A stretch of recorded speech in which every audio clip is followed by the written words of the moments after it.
طابت أوقاتكم مشاهدينا، وأهلا بكم إلى آخر موعد إخباري مباشر مستهله كالعادة بالعناوين. في بعد رمزي له دلالته، مجلس جهة الداخل وادي الذهب عقد دورة مارس العادية بالمعبر الحدودي للجرجرات. $1,000,000 هو قيمة الدعم المخصص للشعب اليمني من قبل المغرب لتمويل عمليات الإغاثة تجنبا للمجاعة. وقطاع السياحة في ورزازات كما في معظم مناطق السياحية تضرر بسبب الجائحة، وخطة للنهوض بالقطاع تدخل حيز التنفيذ. شهر مارس شهر بنون النسوة، نتوقف عند بورتريهات لنساء رائدات، والنموذج نسوقه في مسائية اليوم من وجدة. لكن قبل الخوض في التفاصيل، وكما تم تداوله في عدد من مقاطع الفيديو عبر وسائل التواصل الفوري، شهدت مدينة تطوان بعد زوال اليوم فيضانات وسيولا قوية لحسن الحظ لم تخلف إلى حدود الساعة خسائر في الأرواح، لكن الصور والفيديوهات التي تشاهدونها أمامكم والقادمة من هناك تبين حجم الأضرار التي لاحقت بالساكنة بعد أن غمرت المياه محلات سكنية والتجارية وجرفت مجموعة من السيارات. الفيضانات غير المسبوقة والتي أفزعت هدوء الحمامة البيضاء تسببت فيها كميات التساقطات المطرية الهامة منذ ليلة أمس، والتي يتوقع أن تصل كمية التساقطات إلى حدود يوم غد إلى 70 ملم وفق ما أكدته المديرية العامة للأرصاد الجوية في نشرة سابقة. وسنعود بمزيد من التفاصيل بخصوص هذا الموضوع في سياق نشراتنا القادمة. ومساء اليوم قضت المحكمة الابتدائية الزجرية بالدار البيضاء ب2 حبسا نافذا في حق مخرب الحافلات العمومية بالدار البيضاء، وغرامة مالية قدرها 500 درهم في حق مرتكب هذا الفعل الشنيع، كما تتابعون في الصورة البالغ من العمر 41 سنة. كما تتذكرون حادث تخريب الحافلة وقع في منطقة حي منيرشيد بالدار البيضاء.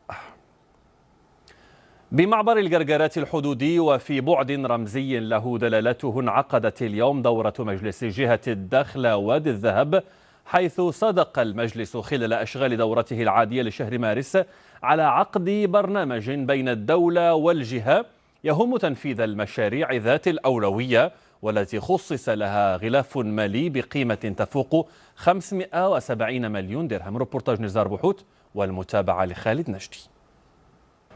مجلس جهة الداخل وادي الذهب اختار مركز الجرجرات لعقد دورته العادية لشهر مارس، التي توجت بالمصادقة على عقد برنامج بين الدولة والجهة يهم تنفيذ المشاريع ذات الأولوية لبرنامج التنمية الجهوية برسم الفترة 2020-2022.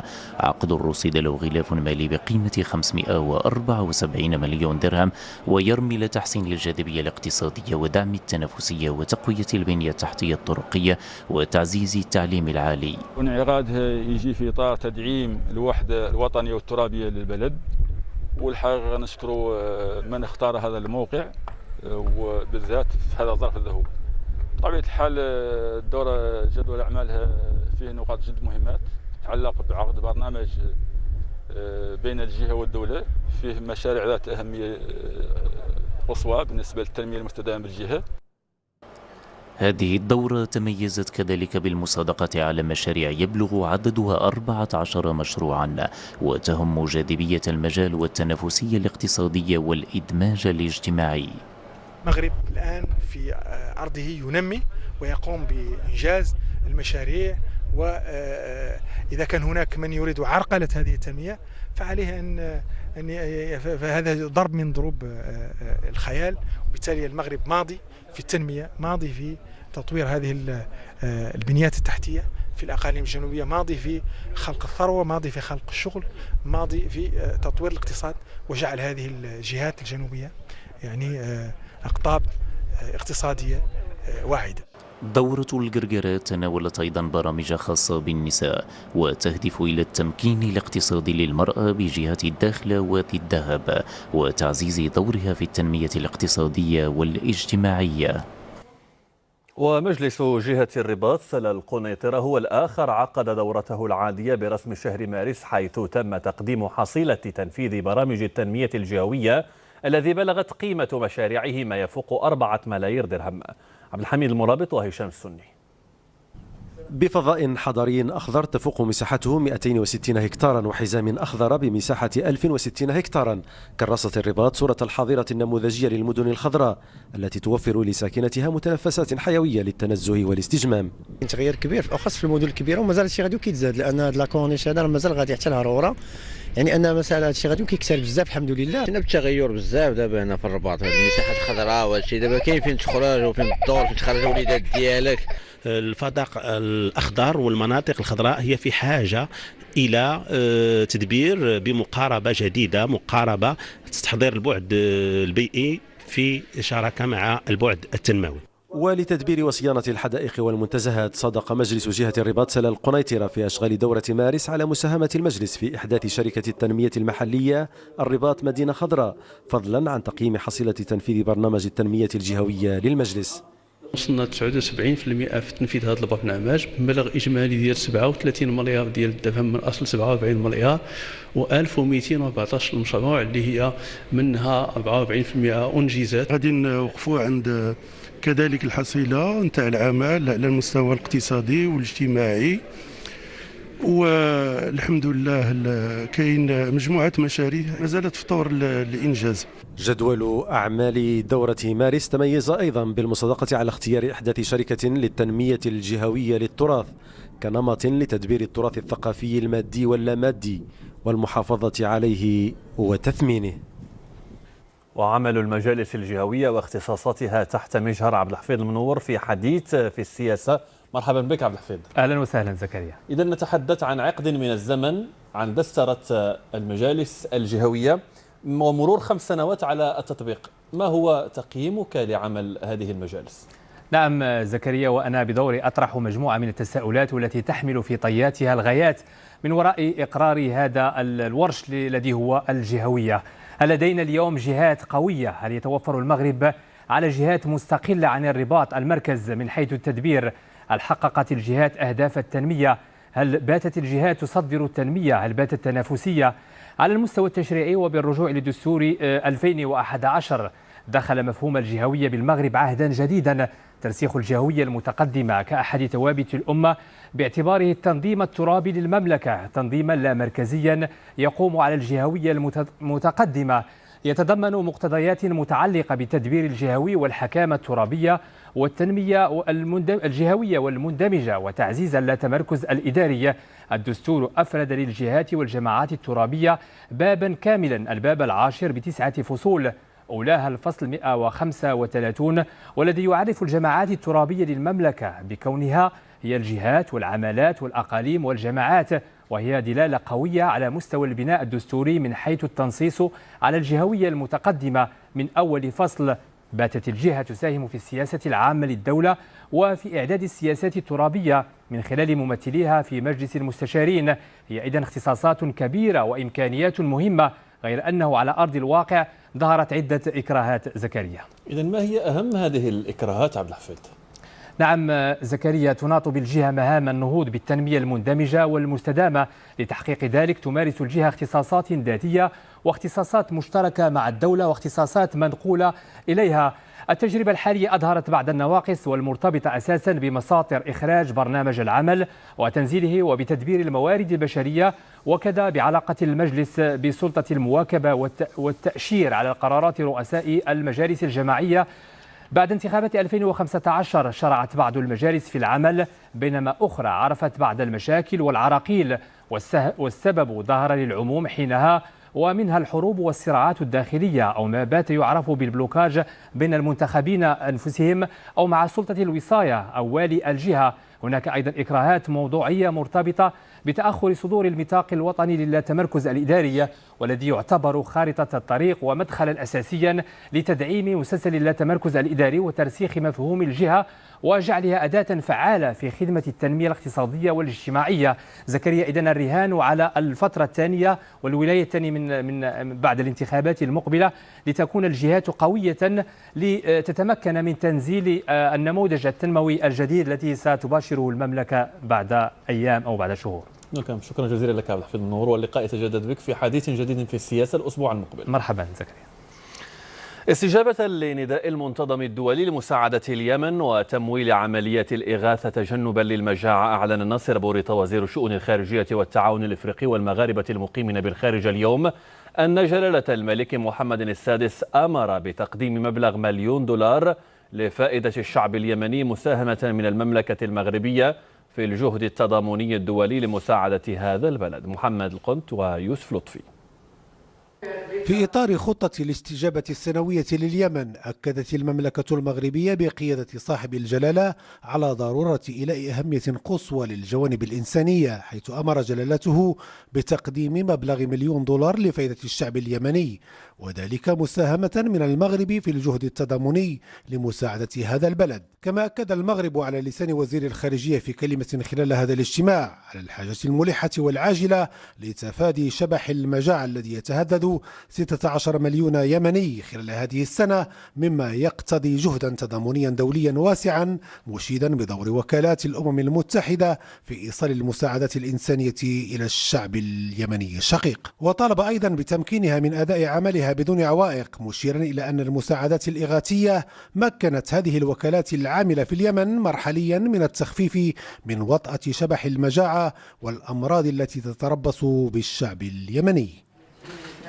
في الشأن الليبي، أكد رئيس مجلس النواب الليبي عقيل صالح أن بلاده تتطلع إلى تشكيل حكومة مؤقتة مصغرة تضم كفاءات تمثل مختلف المناطق الليبية. وكان صالح عقيل قد زار بلادنا نهاية الأسبوع الماضي، حيث أجرى مباحثات مع ناصر بوريطة وزير الشؤون الخارجية والتعاون الإفريقي والمغاربة المقيمين بالخارج.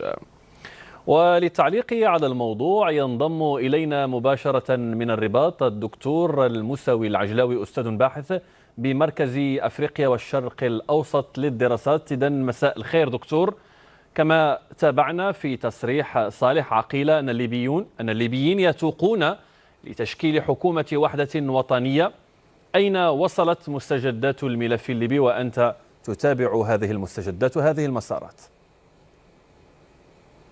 الملف الليبي في منعطف حاسم نحو بناء مؤسسات تنفيذية مؤقتة مدة عملها 1 سنة، وبالتالي ما يجري الآن هو انتقال من التشتت على المستوى المؤسساتي وعلى مستوى أيضا بناء ليبيا الجديدة إلى مستوى تثبيت المؤسسات التي ستؤدي إلى تاريخ 24 دجنبر 2021، وهو التاريخ الذي سيتم فيه انتخاب المؤسسات التشريعية.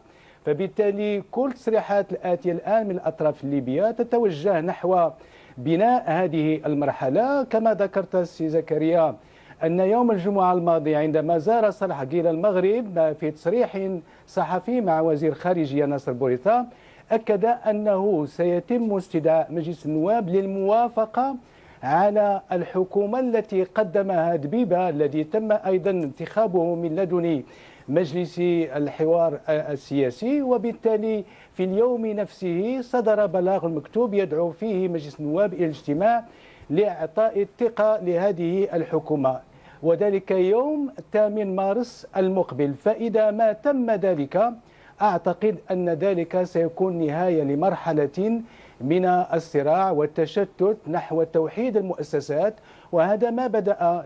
لابد من التذكير بأن الملف الليبي هو مسارات متوازية، أذكر من بينها مسارات بوزنيقة وطنجة. نعم دكتور، وهذا هو سؤالي لك. إذن كما أشرتم أن هذا الملف سلك مسارات مختلفة لكن هي متوازية، بدأت بدور مغربي مهم في لم شمل الفرقاء الليبيين، حوار بوزنيقة كما ذكرتم وطنجة، ثم من بعد ذلك سخيرات. اليوم نتحدث عن نموذج ربما مغربي فريد على المستوى الإقليمي يحاول بناء منظومة المغرب الكبير القوي المتماسك لكن الآمن.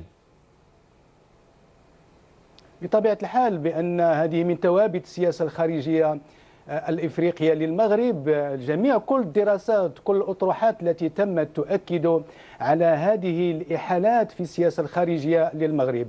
إذا ما أخذت كل تصريحات المسؤولين المغاربة دائما يؤكدون على أن المغرب سيلعب دور كبير ولعب دور كبير في تقريب وجهات نظر، وأنه ينظر إلى كل الليبيين على أساس أنهم أطراف وإخوة وأشقاء، ولم يكن أبدا يوظف الورقة الليبية سواء على المستوى الداخلي أو على المستوى الإقليمي. وما جرى منذ أيام أيضا عقيلة صالح أتى إلى المغرب لإعلان أن مجلس النواب سيجتمع، وهذا له قراءة سياسية معينة. ثم أن لا يجب أن ننسى كذلك بعد أيام جاء العاصمي غويتا وهو الرجل الثاني عند المالي في دولة مالي، وهو أيضا ينشد المقاربة المغربية على مستوى تقريب وجهات النظر. المغرب أصبح إحالة إلى حل المشاكل، في حين نجد أن الملف الليبي، وهذا هو الوجه الآخر للأزمة الليبية، أن الملف الليبي بدأ يفيض ويشكل نقطة زيت تبحر نحو دول الجوار، لدرجة أن بعض المسؤولين السياسيين طرحوا مقاربة جيوسياسية وطرح جديد للمغرب الكبير. البعض الآخر يرى في استمرار الأزمة الليبية تهديدا لأمنه الداخلي، فبالتالي المقاربة المغربية دائما تعتمد على إيجاد تقارب بين كل مكونات الفرقاء. وأعتقد أن حتى زيارة عقيلة صالح للمغرب وتصريحاته أيضا وندوته الصحفية وما جاء من بعد وتأكيده ما قاله في الرباط فيها إشارات سياسية مهمة يؤكد هذا التوجه للمغرب. نعم، شكرا جزيلا لكم دكتور موساوي عجلاوي، شكرا لكم على كل هذه التوضيحات. لا يختلف اثنان في أن ظروف الجائحة أثرت بشكل كبير على القطاع السياحي في المدن التي ترتكز أساسا على هذا النشاط الاقتصادي كمدينة ورزازات، ما دفع الوزارة الوصية على القطاع إلى إطلاق برنامج وطني لتثمين القطاع السياحي للخروج من هذه الأزمة بأقل الأضرار. روبورتاج حسن بالعليم والمتابعة لسعيد أجانا. صناعة النسيج شأنها كشأن جميع الحرف التي لها علاقة بالقطاع السياحي والتي تضررت بعصف جائحة كورونا، فاليوم أكثر من 28 ألف صانع تقليدي يعانون في صمت بمنطقة تزانخت. التأثير ديال جائحة كورونا على القطاع ديال الصناعة التقليدية وخاصة القطاع ديال الزربية، أنه كاين تأثير كبير، وكاين خاصة على الإنتاج. أن النساء ديال تزناخت ما بقاوش كينتجوا بزاف الزربية، والتسويق ديالها حتى هو يعني ما كاينش التسويق ديال الزربية نسبة أن السياح ما بقاوش كيدخلوا بزاف للبلاد. ولإنعاش القطاع السياحي بجهة درعا تم وضع برنامج وطني سيساهم في تثمين العرض السياحي للجهة. نظرا لأهمية هذا القطاع كنشتغلوا اليوم على واحد البرنامج وطني، والجهه عندها واحد المهمه في هذا المشروع باش نساعدوا على جميع سلسله القيم ديال الزربيه القرويه. نعودوا الهيكله المنتوج السياحي اللي هو كما كتعرفوا متنوع، ولكن ما كنستغلوش فيه الكفايه الخاصه، لانه هذه الجهه كما كتعرفوا فيها بزاف ديال المناظر السياحيه. واليوم جات اقترحنا عليها تقريبا 20 ولا 24 مشروع اللي هو كله كيخص التنشيط السياحي. مشاريع ستساهم في الترويج للمنتوج السياحي المتنوع للمنطقه بهدف جلب السياح لتعود عجله الاقتصاد للدوران من جديد. المسائية ما تزال مستمرة، وفيها بعد قليل 50 فلاحا من ميسور استفادوا من توزيع حوالي 5000 شجرة مثمرة ضمت أنواعا مختلفة من الشتلات. وليلى البراق ضيف الصالون الثقافي للحديث عن جديدها نجاش. لكن قبل ذلك شهر مارس مناسبة للاحتفال بتألق المرأة في مجالات شتى. روبورتاج الليلة نرصد من خلاله تألق سيدتين من مدينة وجدة واحدة في قطاع النظافة والأخرى في قطاع الصحة. نتابع الربورتاج التالي من توقيع أسامة أفقير بعدسة يونس الناصري. اشتغلت في قطاع النظافة قبل 9 سنوات وتسير بخطوات جيدة. إنها السيدة غريبة، امرأة تفتخر بالعمل الذي تقوم به افتخارا كبيرا. غريبة لم تتوقف يوما عن العمل طيلة فترة الجائحة رغم كل المخاطر التي تواجه جميع العاملين في الصفوف الأمامية. هذه السيدة مثال للمرأة الشجاعة. قطاع النظافه والنظره ديال المجتمع شويه كتكون النهار الاول كانت صعيبه، خدمه ديال الحلال وخدمه شريفه. انا بطبيعه الحال يعني مختفره بها بكل افتخار، يعني انا يعني هزاني هز وليداتي هز والديا. الدكتورة أمال ميموني واحدة من الطاقم الصحي المكلف بمهمة تطعيم المواطنين والمواطنات باللقاح. تجربتها في الميدان تقدر ب19 سنة. الدكتورة أمال بمعية زميلاتها الممرضات يقمن بعمل إنساني محض.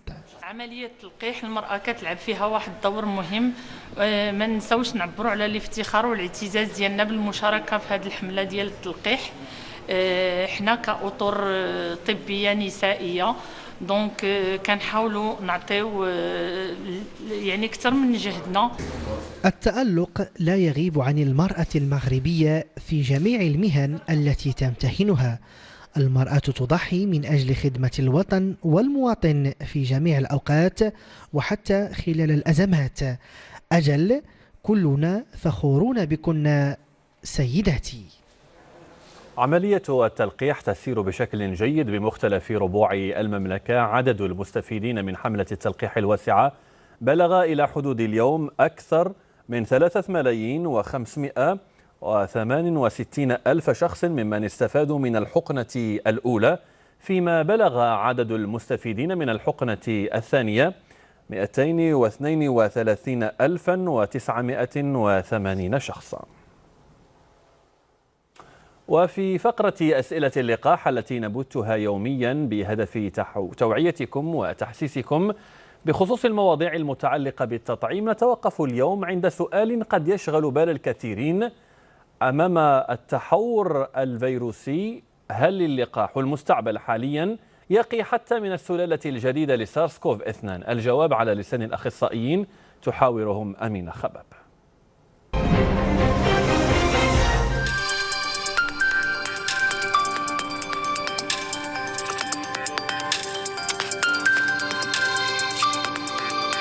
الدائره ديال كوفيد 19 على هذه السلاله الجديده اللي ظهرت، واش هذا اللقاح اللي غنديروا واش حتى هو كيليق ليها ولا لا؟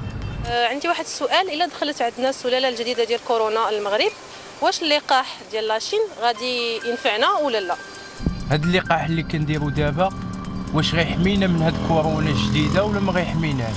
ديال كورونا تم الاعداد ليه مختبريا وفي التجارب السريريه مده شهور طويله.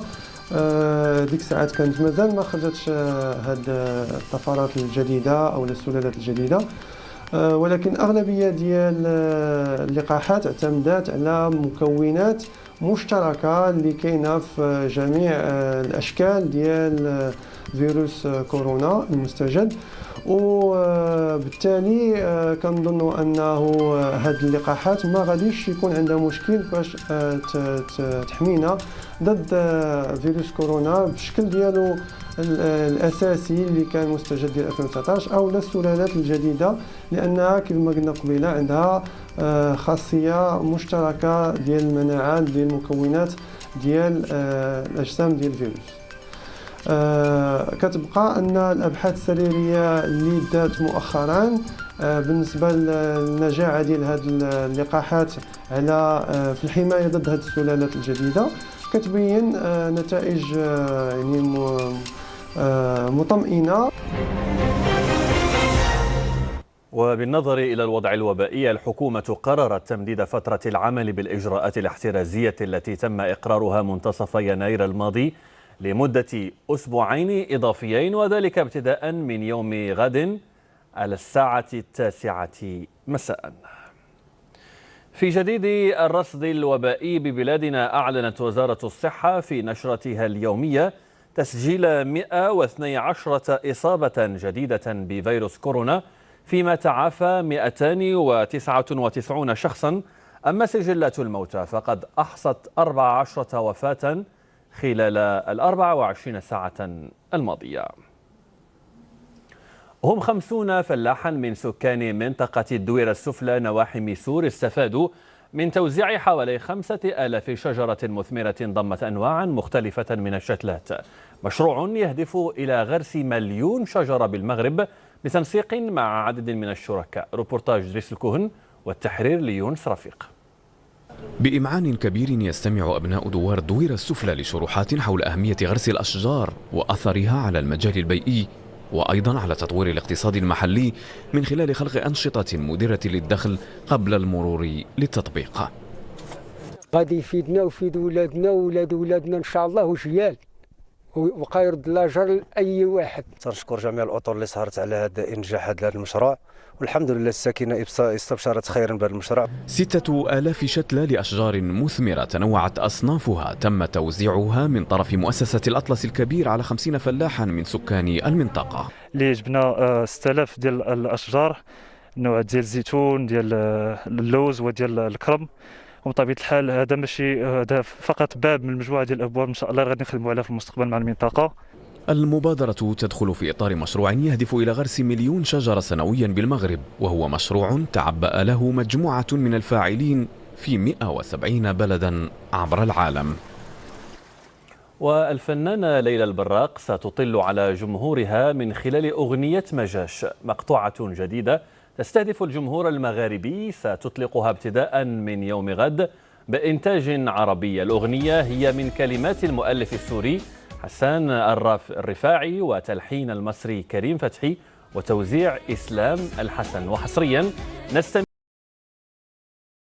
أكدت المديرية العامة للأرصاد الجوية بأن زخات رعدية قوية ستهم ابتداء من اليوم الاثنين وإلى غاية يوم الأربعاء المقبل عددا من عمالات وأقاليم المملكة. وأوضحت المديرية في نشرة جوية خاصة من المستوى البرتقالي أن زخات رعدية قوية من 40 إلى 70 ملم ستهم اعتبارا من اليوم الاثنين على الساعة 11 صباحا إلى غاية يوم غد الثلاثاء على الساعة 12 زوالا عمالات وأقاليم الحسيمة، شفشاون، الفحص، أنجرة، المضيق، الفنيدق وتطوان. وأضاف المصدر ذاته أن زاخات رعدية قوية من 25 إلى 40 ملم ستهم اعتبارا من اليوم الاثنين على الساعة 1 بعد الزوال إلى غاية غد الثلاثاء على الساعة 4 صباحا ستهم أقاليم وعمالات الحوز وأزلال، بركان، بولمان، شيشاوة، دريوش، قلعة سراغنة، فاس، قرسيف، جرادة، القنيطرة، الخميسات، العرائش، مراكش، مولاي يعقوب، الناظور، وزان، وجدة، أنجاد، الرحامنة، الصفرو، سيدي قاسم، سيدي سليمان، طنجة، أصيلة، تونات، توريرة وتازة. كما ستهم زخات رعدية